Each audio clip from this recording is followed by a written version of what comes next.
मैं सुखदीप सिंह संध्याल सांबा का रहने वाला हूँ। सुनील जी, जो आज आपने जो इशू रखा है आवारा पशुओं के ऊपर, बड़ा सेंसिटिव सा इशू है और बड़ा ज़रूरी है। जैसे हम देखते हैं कि हमारे रोड्स पे काफ़ी गौएँ हैं और गाय हमारी माता है। धार्मिक दृष्टि से देखा जाए तो उसका बड़ा पवित्र स्थान है हमारे घर में और हम मानते भी हैं। इसका अगर सोल्यूशन देखेंगे तो चिंता होगी ना कि गाय घूम रही है। अब इसका सोल्यूशन क्या है? इसका सोल्यूशन है गौशाला। और गौशाला देगा कौन? हमें जमीन कौन देगा? वो देगी सरकार, डिस्ट्रिक्ट एडमिनिस्ट्रेशन। और हमारे शहर के साथ में किसी सटे हुए इलाके में जैसे गाय चराई की कोई जगह है या कोई चरीदगाह है या सरकार कोई सरकारी जमीन है, वो 18-20 कनाल हमको अलॉट करे, वहाँ पे एक अच्छी गौशाला बने और सभी के जन सहयोग से वो गौशाला चले। जो हमारे आवारा पशु किसी एक्सीडेंट की वजह से, किसी की टांग टूटी है, कोई जख्मी है, वो तड़फ के रोड के किनारे ऐसे ही मर जाता है। कुछ वॉलंटियर्स आते हैं सामने, बेचारे अपने तौर पे ट्रीटमेंट करते हैं, लेकिन सरकार की तरफ से उस पर कोई काम नहीं होता। सरकार उस पर कुछ नहीं करती। सरकार करती है जब पशु मर जाता है, म्युनिसिपल कमेटी वाले आते हैं, ऑटो लेते हैं, उसको डालते हैं और दरिया में खुले में फेंक देते हैं और वो पशु सड़ के इतनी स्मेल हो जाती है। जो आसपास दरिया के पास घर हैं और उनको भी चाहिए कम से कम उसको गड्ढा करके दफना दें। ये जो बीमारियां फैल रही हैं, है ना, ये छोटे छोटे इशू हैं। तो इसका अगर हमें गौशाला मिल जाती है, जगह मिल जाती है, तो ये कहीं ना कहीं ये जो मसला है इसका हल हो सकता है। मैं इसके साथ एक चीज़ और जोड़ूंगा। आपने आवारा जानवरों के बारे में बात किया, तो हमारे आवारा जो कुत्ते हैं, ये जो यहाँ पे घूम रहे हैं, आप देखेंगे कि अगर आप आंकड़े उठाएंगे ना हॉस्पिटल से, सैकड़ों की तादाद में आपको आंकड़े मिल जाएंगे कि आवारा कुत्ते ने बच्चे को काट लिया, किसी बूढ़े को काट लिया, किसी बड़े को काट लिया, रोज इंजेक्शन लग रहे हैं उनको। इसकी चिंता कौन करेगा? इसकी चिंता तो सांबा म्युनिसिपल कमेटी करेगी। कुछ नहीं कर रहे, कोई प्रोग्राम नहीं है।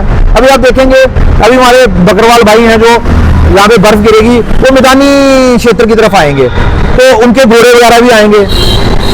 सरकार एक एडवाइजरी जारी करे, जितने भी घोड़े हैं वो रोडों पे ना भागें, रोडों पे ना घूमें, वो अपने तबेले में रखें, जहाँ जो जंगल ही है जो वहाँ पे इसकी चराई करें। उसका जिम्मेवारी किसी ना किसी बंदे की कहीं ना कहीं जिम्मेवारी फिक्स हो, तभी ये जो हादसे हैं जो रोडों पे हो रहे हैं ये रुक सकते हैं। नहीं तो ये जो आप बड़े बड़े रोडों का जाल देख रहे हैं, इसमें तो 120 की 125 की स्पीड पे गाड़ियां चलेंगी।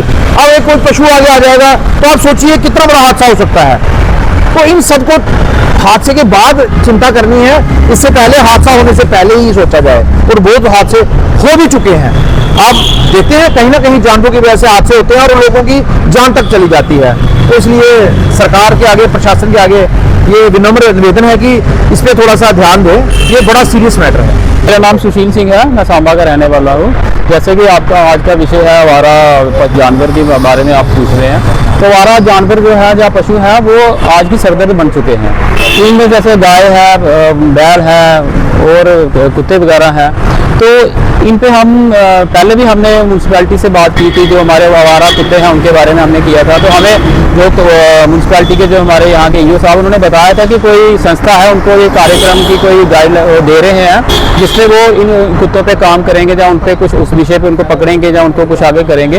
तो हम उसको याद दिलाना चाहते हैं, आपके माध्यम से ईओ साहब को याद दिलाना चाहते हैं कि उस पर कार्यक्रम किया जाए, उसको तेजी से किया जाए, ताकि जो कुत्तों के जो हर तीसरे दिन कोई ना कोई ऐसा हादसा हो जाता है जिसमें किसी बच्चे को काट लिया, किसी बुजुर्ग को काट लिया है, तो इन चीज़ों को रोका जा सके। और इसके साथ ही जो हमारी गाय है, गाय माता हम कहते हैं उनको, पर काफ़ी गाय जो बैल ऐसे हैं जो आवारा बैठे रहते हैं, जो रोड पे बैठे रहते हैं, जो हादसों का कारण बनता है। तो इसके ऊपर भी कोई एडमिनिस्ट्रेशन का कोई कार्यक्रम होना चाहिए, ताकि गौशाला, कुछ ऐसी गौशाला बनाई जाए जिसपे जो आवारा जानवर हैं उनको वहाँ पे रखा जाए, ताकि इनका रिहेबिलिटेशन का कोई कार्यक्रम बन सके। और संस्थाएं भी काफ़ी हैं जो इन चीज़ों पे काम कर रही है।